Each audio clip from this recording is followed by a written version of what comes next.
This episode of The Bridge is a really personal one. My co-host and friend, Toni O'Connor, shares her story as a mom fighting for her kids' mental health. And we sit down together with Chandra Markel, a Richland School District counselor and founder of Take Strides Tri-Cities Suicide Prevention Walk. Join us. So welcome to The Bridge. We are so excited to have you join us as we have a conversation with the nonprofits and the organizations doing good out in our community. We are excited to shine a light on them and build connections and build relationships. And so welcome to our conversation. So today we get to have a personal and hard conversation about suicide and suicide prevention. My name is Krista Hill, and our co-host today is my good friend Toni O'Connor. And we get to have a conversation with Chandra Markel, a Richland School District counselor and director of the 10th annual Take Strides Suicide Prevention Walk, happening in Richland this Wednesday, September 24th at Fran Risch. Thank you both for being here. We appreciate you. First, I'm going to introduce Toni. Toni is a mom of 6 kids who has become very familiar with the effects of mental health on the lives of our teens as she fought for 2 of her children through the years of severe depression, anxiety, and chronic suicidality. Since 2023, she has been a presenter for Asking is Caring, a local advocacy group that teaches and encourages those who love our youth to have open and honest conversations with them about mental health and suicide, including asking the question, are you thinking about suicide? Toni, thank you for being here. We appreciate you. Thanks for having me. I appreciate it. Can you share a little bit about your family's journey and how that has shaped your advocacy? Absolutely. So my journey with mental health started in the summer of 2018 when I knew that my teenage daughter, she was 14 at the time, I knew that she had been struggling with her mental health. And one day she said, Mom, if this is what my life is going to be, I don't think I want to live it. And that was a really scary thing to hear. And so we started her in counseling. The counselor immediately said, I think she needs more. We need to try medication. And within just a couple of months, she was in an inpatient facility for self-harm, severe self-harm, and attempting suicide. And over the course of the next year, we fought tooth and nail to keep her alive as she suffered from chronic suicidality, just constant thoughts and suicidal ideation. And ultimately, she ended up in a 3-month eating disorder facility as she had decided that we had taken away all of her tools for suicide and all that was left was to starve herself to death. And it was a really, really terrifying journey. And throughout all of that, then her younger sibling, our next youngest child, who has always suffered with severe anxiety, started to suffer from suicidal ideation and had at least one attempt that I am aware of at that time. And it just became such a passion for me to help other parents and families to not feel so alone, because this is not a conversation that we have easily in the community.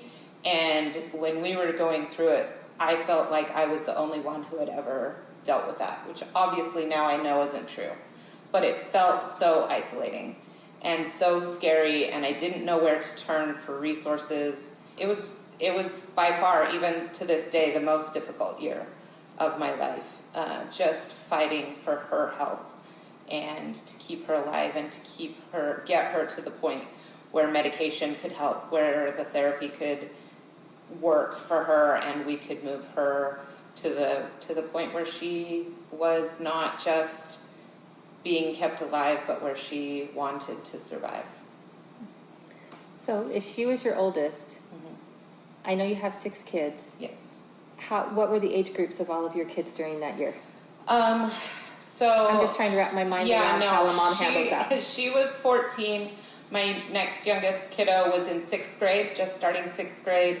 And then I had a 4th grader at the time, a kindergartner at the time, and then a preschooler. And my youngest was born that summer, right before all of this. So when I was traveling to facilities and treatments, and my baby and I moved to Bellevue for about a month and a half when she was finishing with residential treatment, but still needed intensive outpatient treatment in Bellevue. So we moved for a month and a half, my 10-month-old at the time, and I to Bellevue so that we could have a place that she could come home in the evenings but still receive intense treatment during the day. Oh my goodness. So it was rough. It was a lot. It was a lot for our family. Yeah. It was really hard. How did you end up finding the facility in Bellevue?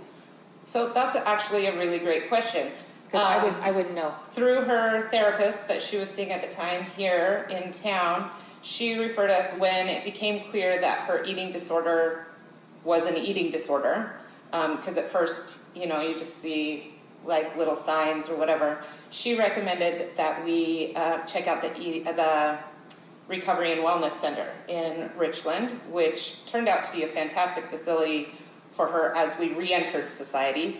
But we went to a consult there, and they said they were fantastic and admitted to us that she was too severe for the services that they could provide for us, and they gave us a referral to the facility, the Eating and Recovery Center in Bellevue.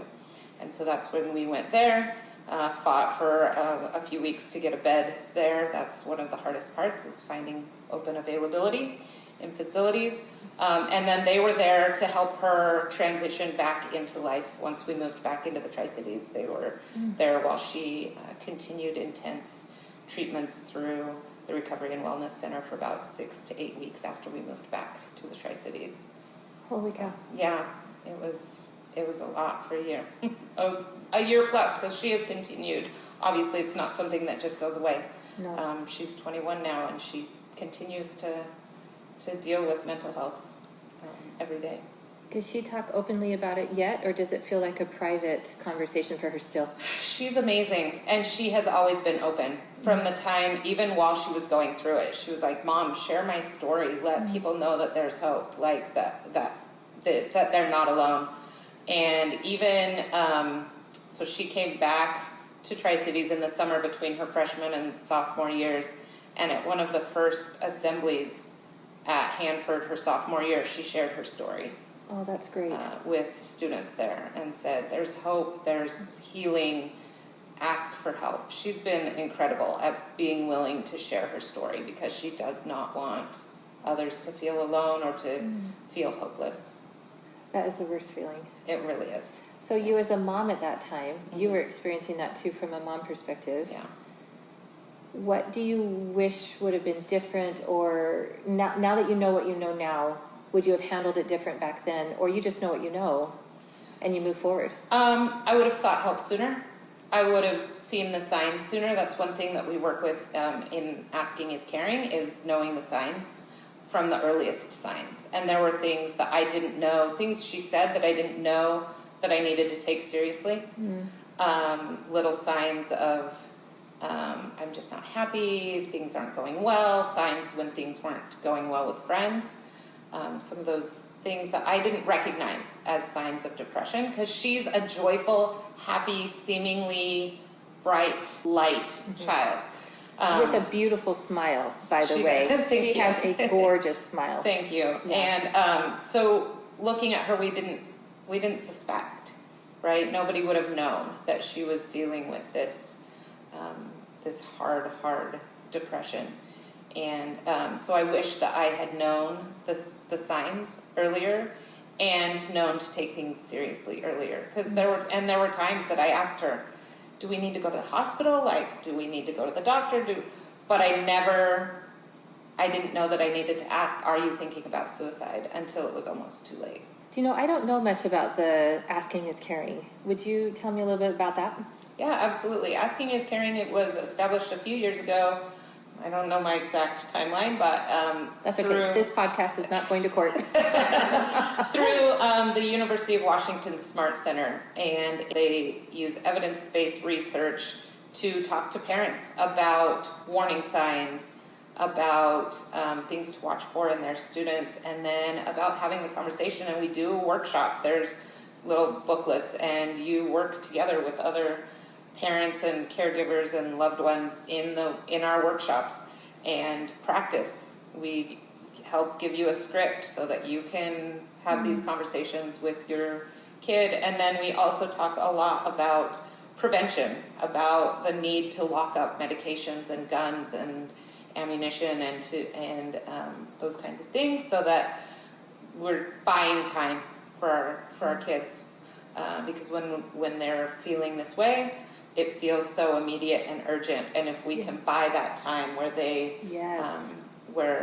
they don't know that there's a Costco-sized bottle of ibuprofen in the cupboard, then it helps us have that time to get help for them.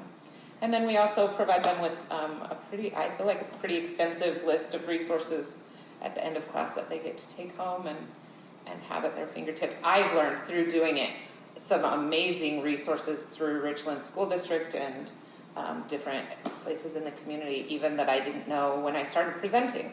So, when your oldest was, if I'm doing the timeline right in my head, getting the ground a little more solid underneath her feet, and then to learn that your second child is also struggling with this, was there a unique relationship, understanding between your two children, or? Absolutely. Yeah. And how are they both doing now?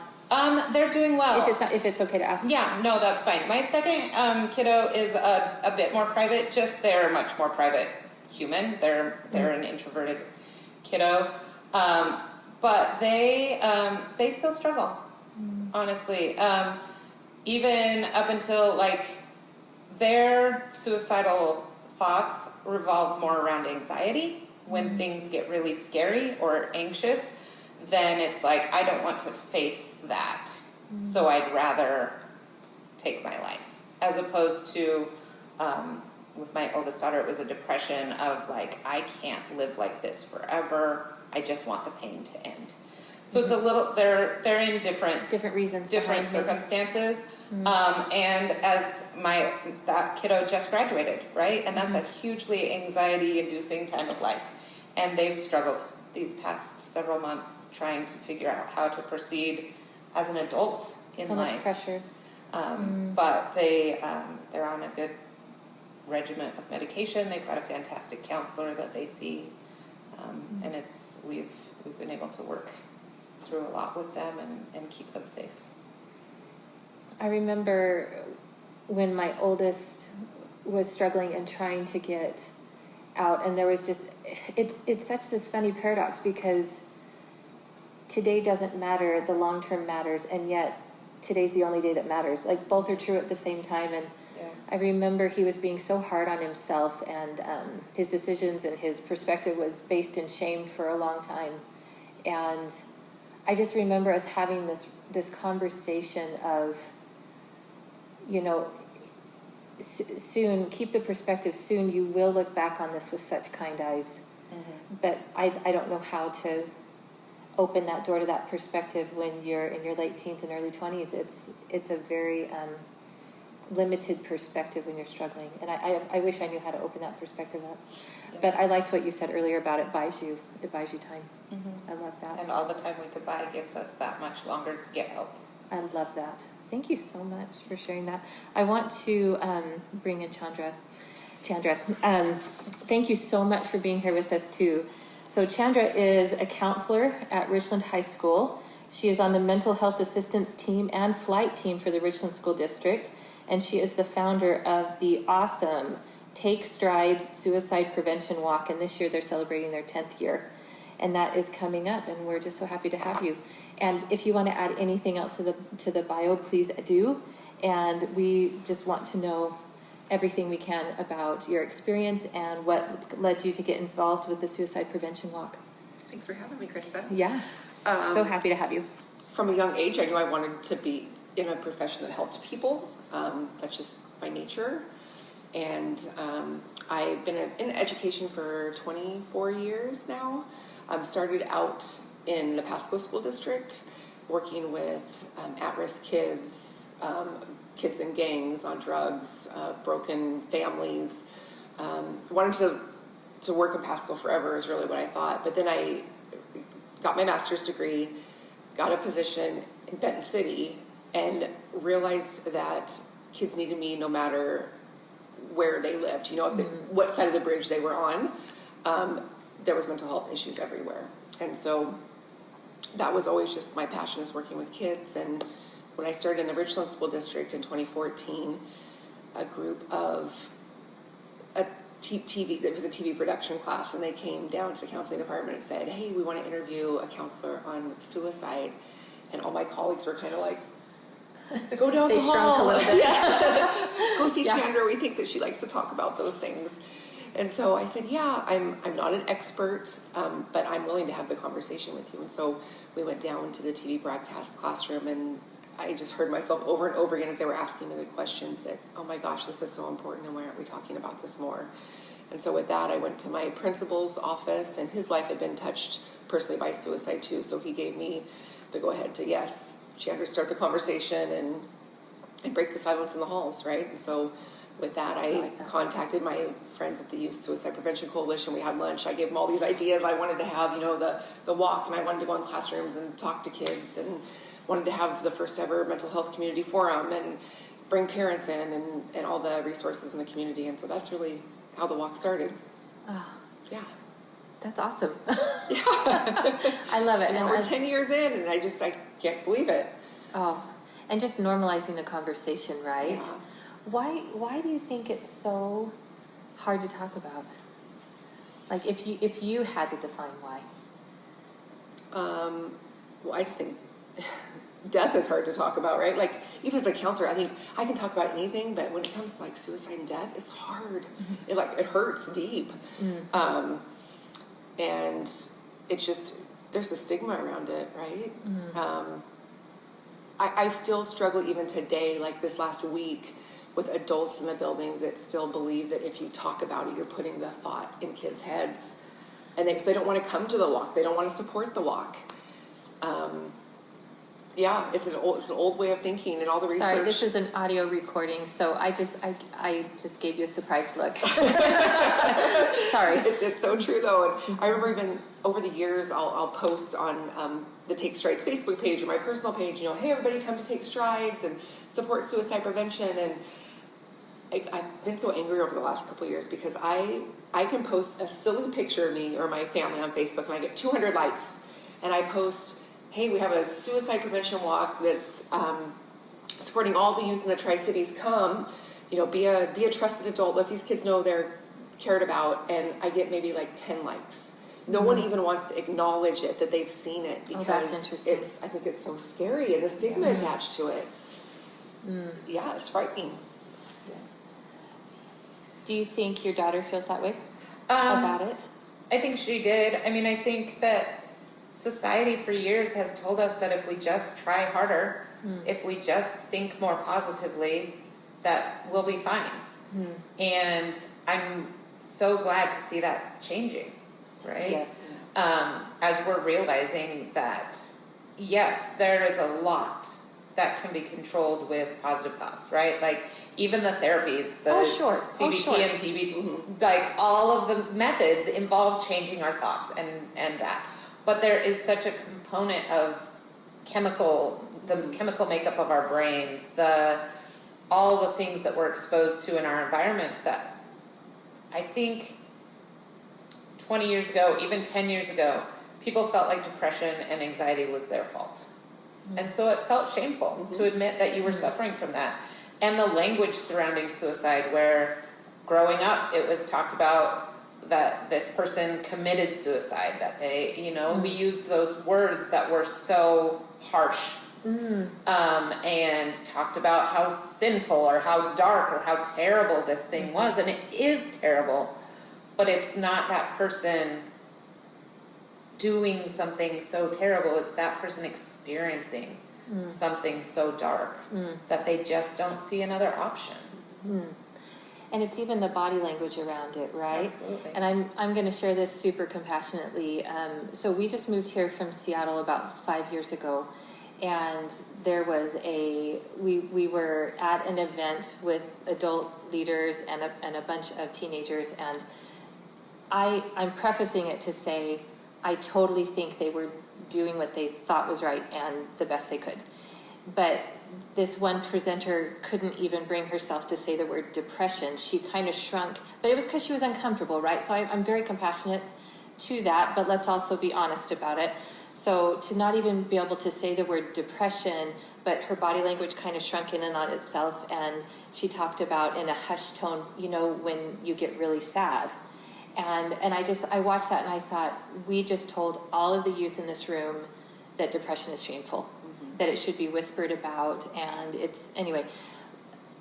But I do think that's changing, and I have a lot of compassion that was the world they grew up in. And so, anyway, but I love your Take Strides. What a great, brave way every year to just remind, hey, we can talk about this and normalize talking about this.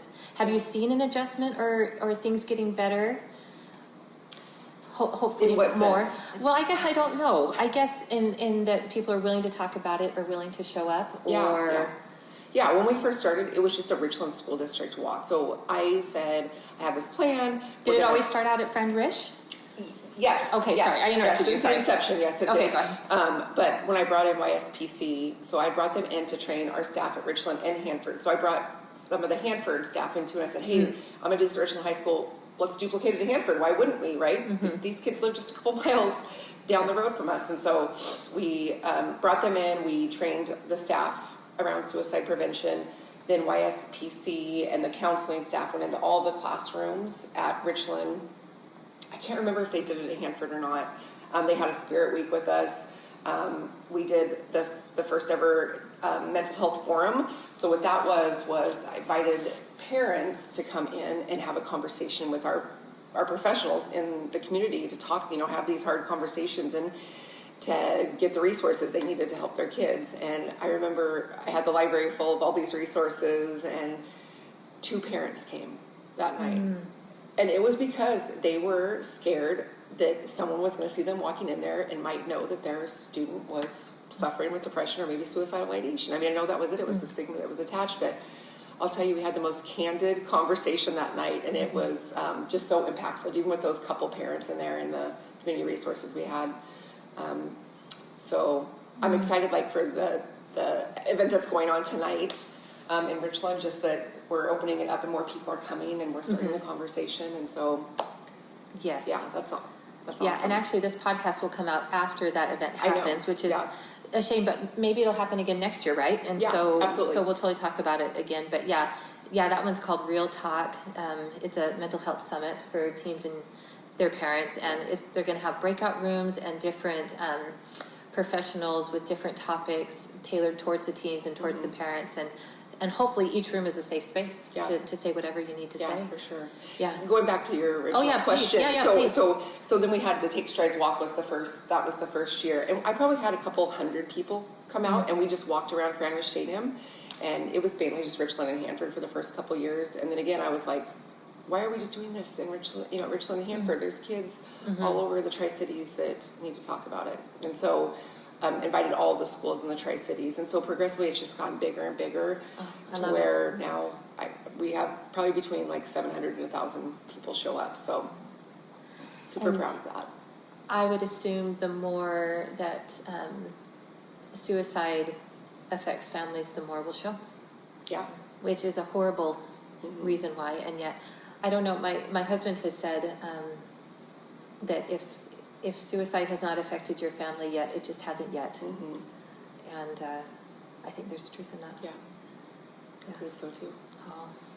Well, and I think the more that suicide does touch families and touch people, the more we get that change in stigma of no, my kid was a good kid. My kid is not doing something bad. And that perspective shifts. Yes. And the more we can share those stories, the more we can share, my child survived suicidal ideation. My child survived. And still, people know my kid. People know my kid. And if I can show, this is my kid that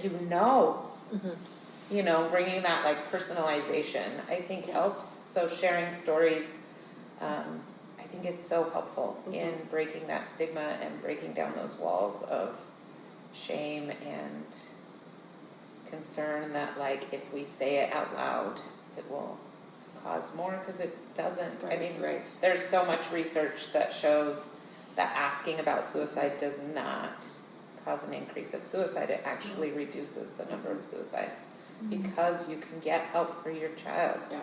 You can get help, and it's often a relief to people who are having suicidal ideation to finally be able to say it out loud or admit it out loud. I think it's important to also just say that, we have students that are openly, say they're depressed and they're suicidal. Those aren't necessarily the kids that we have in our communities that are dying by suicide. Right. There's kids that come from, great loving families that get good grades, that might be AP students, college bound, and they're suffering silently and not talking about it.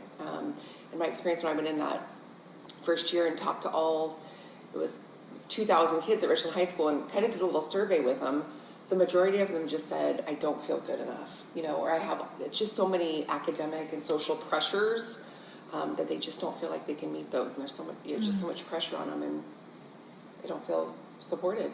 Yeah. I don't even know. I'm just sitting here nodding because that has been my experience. That it's the kids that you think everything's going right. I'm not saying the others. It's just from my personal experience. And I have been wondering as a mom, did I put too much pressure? Because I think we do as moms, and that's my experience. So that's what I'm talking to. But did I put too much pressure on them to? You're capable of getting an A, so why aren't you getting an A? My kids are high achievers. They are. And I had no idea up until, 4 or 5 years ago, the COVID years, those rough COVID years, how much pressure they were just naturally putting on themselves, and why in the world was I adding to it? And I've completely adjusted how my perspective and how I think as a mom. Toni, I was going back to in my head of something you were saying earlier about parents saying, but my kid's a good kid, or my kid doesn't do that, or whatever. Why do we do that? Why do we attach ourselves in that way? I don't know. And I don't know what the answer is, by the way.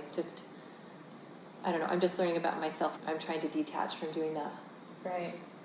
Yeah, I think suicide doesn't have a type, right? Suicide doesn't have a type. Yes. Depression doesn't have a type. It doesn't attack one group over another. There are for sure certain demographics that are more susceptible. Absolutely, research has shown that. But suicide touches every demographic. It touches every socioeconomic status. It touches everyone. And so to try and pin it on one group or one type of kid or one type of student, like you said, is just not accurate. We have to be aware and watching every student. We have to be watching for warning signs in every child. I had never asked someone if they had been considering suicide until a counselor told me I had to ask my daughter that, and it was the hardest thing that ever came out of my mouth. I wanted to throw up the first time I had to say those words.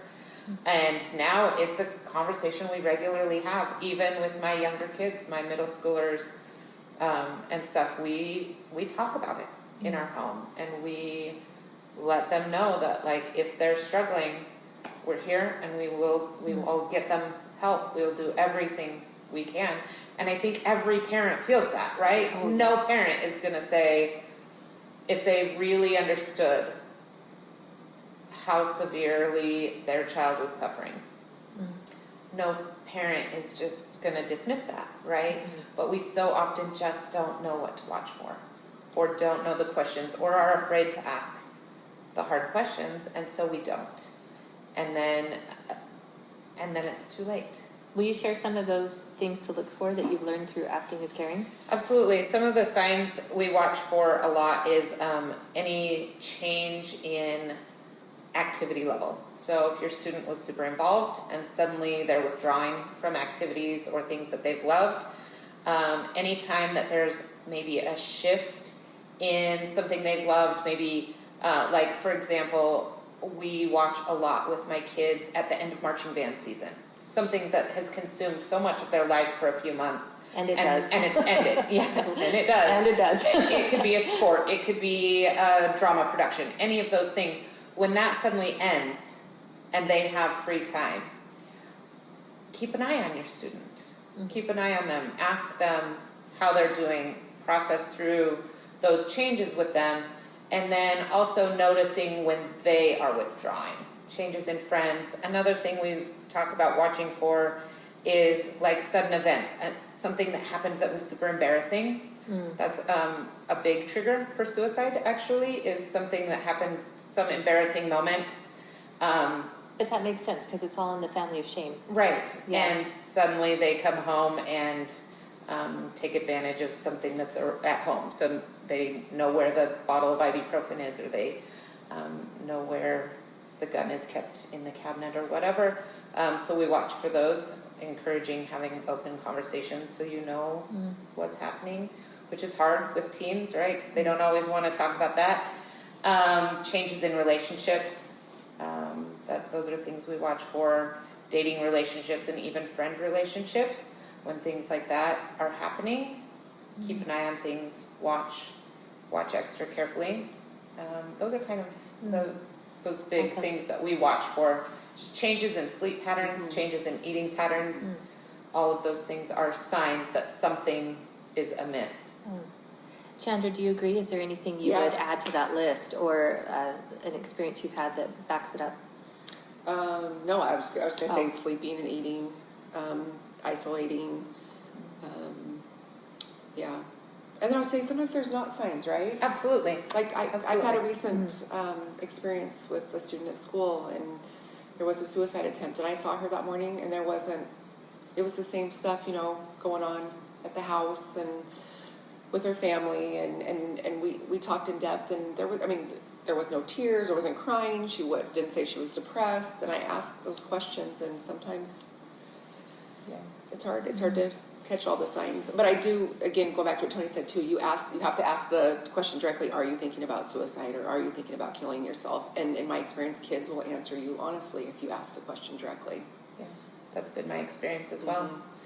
One thing I do want to note, even when we don't see the signs, right, it is never a parent's fault.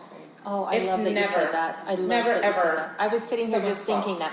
Earlier when you had talked about how suicide doesn't have a type, it also doesn't have a type of parent. Right.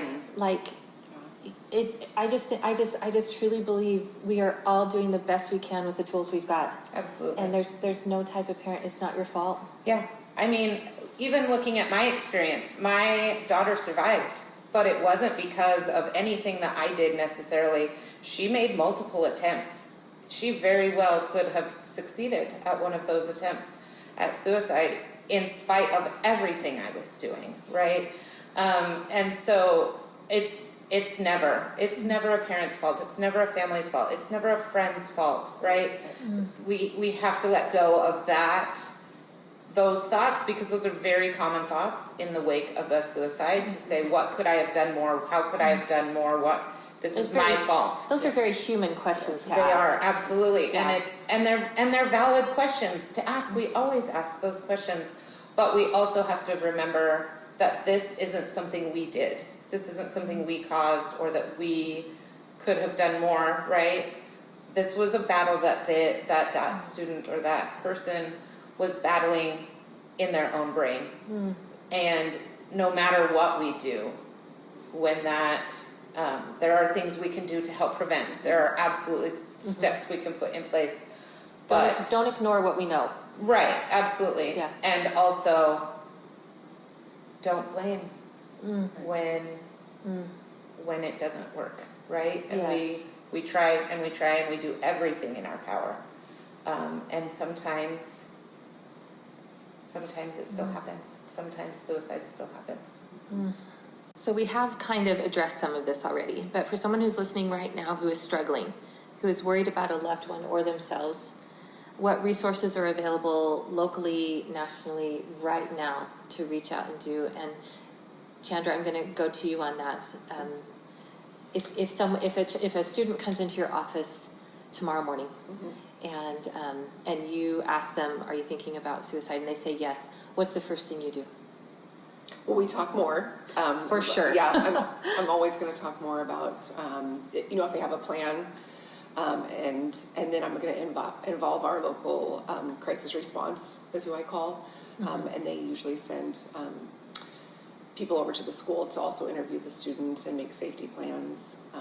We give out the number 988. That's our National Suicide Prevention Hotline. I love that. And so that's posted all over, and I think that's pretty well known. Can I interject something about the 988 number that I didn't realize until I was doing Asking and Care is Caring?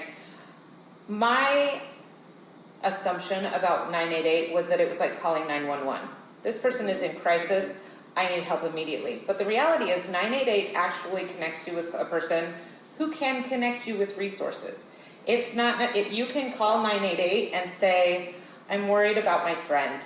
What do I do? And they will give you information. I didn't know that. It is not a strictly No. crisis only, I need immediate help kind of number. It's a number that you can call and get. It connects you automatically to counselors, certified counselors, and they'll talk to you if it's you that's struggling. If you're a parent or a loved one, they'll talk to you about how to help. They will give you information and resources and things that you can do to help. It's not, I had never realized that. I thought it was I like, had no idea. 98, my kid is in crisis, where do I need to get them? But it can be like, hey, my kid said this concerning thing the other day. What do you think? And I wish that I had known that before, because there were a lot of times that I was like, I don't know. When is it bad enough? When is it bad enough that I need more help? When is it bad enough that you need to go inpatient? I don't know. And that's something that 988 can help with. Oh, I had no idea. Thank you for sharing that. And 988 will be at the Take Strides Tri-City Suicide Prevention Walk this Wednesday too. So I love that. I'm excited to have them there. Oh, I love that. Awesome. Oh, I apologize. Chandra, I'm going to go back to you. So you keep talking with them. Yeah, yes. Connect them with resources. Yes, connect with resources, and just never, and always obviously bring the parent in too, and then we make sure that we have a safety plan. That was actually my question, because I understand, I highly respect privacy, and at the same time, I was hoping that the parents would be notified. Absolutely. I won't lie.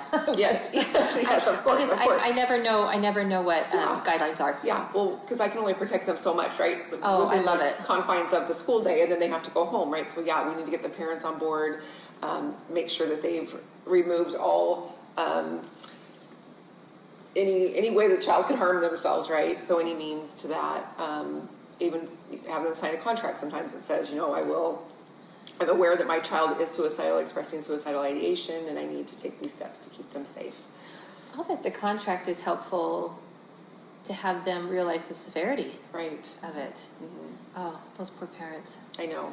That's it hurts my heart every time you have to make that phone call and say, I need you to come here because your child's expressing that they don't want to be alive, and we need to get together. I would assume that surprises a number of them. It does. Oh. Isn't it a bizarre thing to, like, moments like that, the world just shifts. Like, you're no longer in the world you thought you were in. Right. It is a bizarre thing to take steps forward as a parent. And yet you do. And yet you do, and you have to, and you absolutely can. But that has been my experience, that's a bizarre door to walk through. Yeah. I always put myself in that parent's position as I'm talking to them, right? Like if this was me and somebody was calling me, just to try to handle them with care and love, and they're hearing this for the first time. That's really scary, life changing. Definitely. Oh, I'm so glad they have you. We are going to break up the Take Strides again. You can tell me everything about it. All the things we've already talked about, right? Is just being there for your child, asking the hard questions, noticing when things are off or don't seem right, and be able to have those open, honest conversations with no. So, Chandra, I want to ask you, what simple but high impact things can we do as adults and as parents in these teen and youth lives? What can we do to help them in these situations? So I think just having open, honest conversations with them, being highly involved in your child's life. Like in kindergarten, you were so involved in school and what they're doing and just everything. And I think when we get to high school, I think our kids don't need us as much, but that's so not true. I think they need us just as much or more now when they're in high school and middle school than they did when, they were relying upon us for everything. So stay involved and ask them the questions, the hard questions, and know who their friends are, right?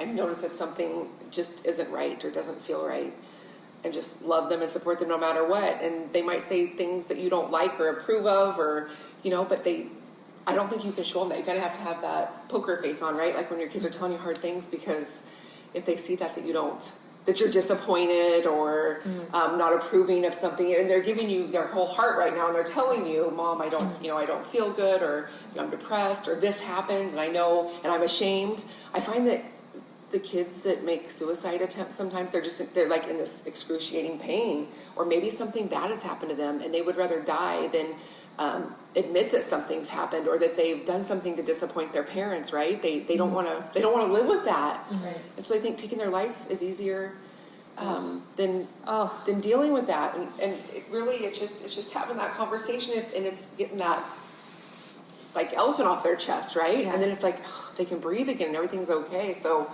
whatever you need to do to love your kid and support him, I think is And can I add crucial. on that? And whatever you need to do to be able to handle that conversation. Right. Kids are so, and I think all kids up until like 30 years old, they are genius at discerning what mom and dad's body language is. Right. And boy, our body language says so much, and that's something I've been really, just me personally, working on, hopefully. But when they come to you with something precious, please treat it preciously. Mm-hmm. One thing we talk about in Asking is Caring is that it's never too late to start building that relationship. Oh, I love right? that. That it's okay to start building that relationship, even if your relationship is strained, even if your kid is almost 18 and getting ready to leave the house.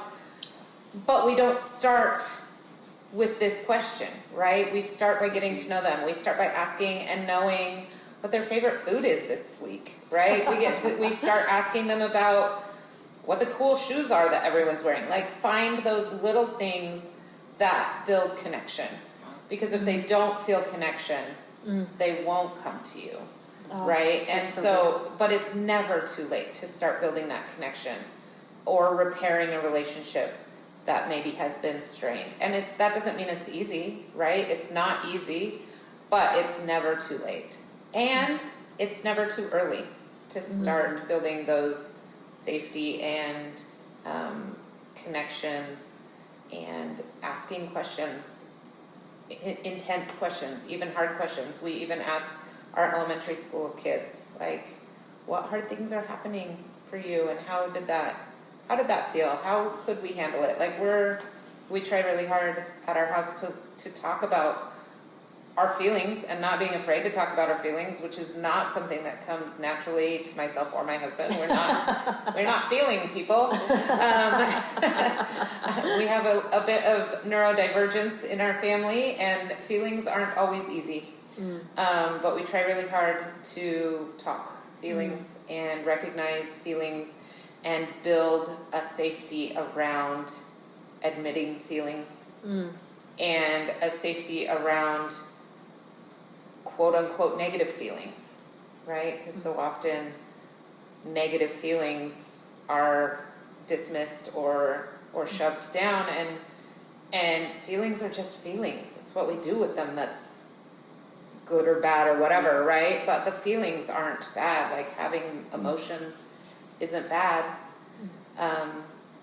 even if they're traditionally, negative feelings, negative emotions. But being able to express those negative emotions and learning how to express them in a healthy way. I love that thought. That's awesome. Chandra, I would love for you to give us any and all details you want about your upcoming Take Strides event. Okay, I would love to. Yeah. So Take Strides Tri-Cities is this Wednesday, September 24th, beginning at 5 o'clock. Tri-City Americans will be there handing out T-shirts. The first 500 students to arrive get a free T-shirt. They also get a free dinner ticket. So we have 4 food vendors coming. We're going to be led by the Richland High School drumline down Lee Boulevard and a police escort closing down the street so we can all make it to John Dan Plaza safely. And once we arrive at John Dan Plaza, there will be music. The kids will get food. There'll be all of our behavioral health vendors there talking about mental health and how important it is, and giving out resources and swag. And then a ton of motivational speakers. I'm hoping Toni will be there to talk about Asking is Caring. And along with that, we have trivia and we have tons of prizes for the kids, and it should just be a really, really good night. And I heard rumor wear yellow. If you can wear yellow, does Yes, that yes, hold true? Yeah, Awesome. yellow for suicide prevention, or if you have an old Take Stride shirt. We also, for the first time this year, we had an online store, so the community could order. Oh, nice. The new Take Stride shirts. My cousin Nikki George, I gave her all of the previous year's shirts, designs, and I said, do something that encompasses all of this. And so she came up with a really cool design with a bridge, connecting the cities, and established in 2015 for 10 years. And I love it. So yeah, I'm super proud of that shirt, and I wish we could just buy shirts for everybody. But at least the first 500 kids will get one, and if we have some left over, then any parents or community members that are there will also receive a shirt. Oh, I love it. Well, I cannot wait to see it, and I can't wait to drive by and see all the yellow at John Dam Plaza that night. That will be great. And thank you so much for leading such an important event. We are cheering you on. Thank you. Before we wrap up, is there anything that you wish we would have talked about with this conversation, or anything that I didn't get to or that was in your head? I'm just thinking, going back to the stigma attached and how hard it is to have this conversation. Yes. I asked the question, how many of us would know if someone was having a heart attack, what to do, right? Most of us could raise our hand and say, yeah, we'd know what to do. We'd start CPR and stuff. So more of us need to know what to do if we have a friend or a child that's having a mental health crisis, right? So we need to keep talking and asking the hard questions and removing the stigma around mental health. And I would add to have a talk with our kids. If you have a friend that is having it and they say, don't tell anybody, please come tell me. Right. Please come tell me. That's not helping them. Yes. But I think that comes with what you were saying, Toni, of we just need to directly have the hard conversation about it. So, and actually now that I said that, I'm going to ask you, is that true? Like what I just said about don't keep it a secret. Yes, don't keep it a secret. Yeah. A couple years ago, I had it was pre-COVID. I was at home sick one day, and it was either on Today's Show or Good Morning America, but Lady Gaga was on there talking about her, talking about her Born That Way, the Born That Way Foundation. And they were bringing this program called Teen Mental Health First Aid to schools. And I was like, oh that's my a great gosh, name. I need to get Richland High School involved in this program. I was watching her, and she was in schools and stuff. And so I applied that year, and they were just piloting the program. So they selected 20 schools nationwide, and I didn't get selected. And so the next year I applied again, got selected, but the school district just didn't have the funds to support it. So I couldn't do it. But all my friends in behavioral health knows that I'm really passionate about mental health. So the ESD called me and said, Chandra, if we apply for this grant for you, would you do it? And I said, sign me up. Yes. Oh my gosh. Thank you so much. Thank you. And so we got waitlisted in the end of the spring, and then they called us back in August and said, we got it. So they got $1 million grant. Oh my goodness. And so we started Teen Mental Health First Aid a couple years in the Richland School District. So we train all 10th graders in the district what to do if you have a friend in crisis that's telling you things like they don't want to live anymore, they want to die, they're going to kill themselves. That these kids are trained just like first aid to know what to do and how to get a trusted adult involved to save their friends' lives. Oh, I love that. One thing I will note, another thing I learned through the course of asking is caring. Richland School District actually has a tip line, a mental health tip line, that is completely anonymous. So if students know of a friend who is struggling and don't want to personally be attached to that reporting of that to counselors and things, there's an anonymous tip line at the top of the Richland School District website that students can go on and say, hey, here's my friend, here's what they said, and they'll be contacted and helped. I had no idea. And when I go in to teach Teen Mental Health First Aid, I bring up the Richland School District website to show them exactly where it is. So if they don't want to come down and talk to somebody, they can report it. Oh, I and love a few that. years ago, we talked to the mental health team at an Asking is Caring event, and I said, it's not on the